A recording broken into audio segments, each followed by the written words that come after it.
નવસારી જિલ્લાના વાંસદા તાલુકામાં શિક્ષણ વ્યવસ્થાને અસર કરતી પરિસ્થિતિ સામે વાંસદા શિક્ષક સંઘે મામલતદારને આવેદનપત્ર આપ્યું છે. સંઘના જણાવ્યા અનુસાર હાલમાં સરકારે શરૂ કરેલી એસઆઈઆર સંબંધિત કામગીરી ઝડપથી પૂર્ણ કરવા બીએલઓની ટીમમાં શિક્ષકોને જોડવામાં આવ્યા છે.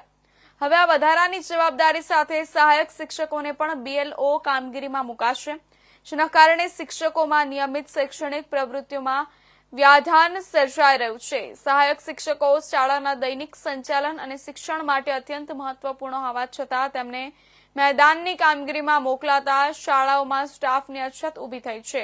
પરિણામે વિદ્યાર્થીઓના અભ્યાસક્રમમાં સતત ખલેલ પડે છે અને શિક્ષણની ગુણવત્તા અસરગ્રસ્ત થાય છે. શિક્ષક સંઘે સ્પષ્ટ કર્યું છે કે એસઆઈઆર કામગીરીની મહત્વની છે, પરંતુ તેને પૂર્ણ કરવા માટે શાળાના શિક્ષક બળ પર અનાવશ્યક ભાર ન મૂકવો.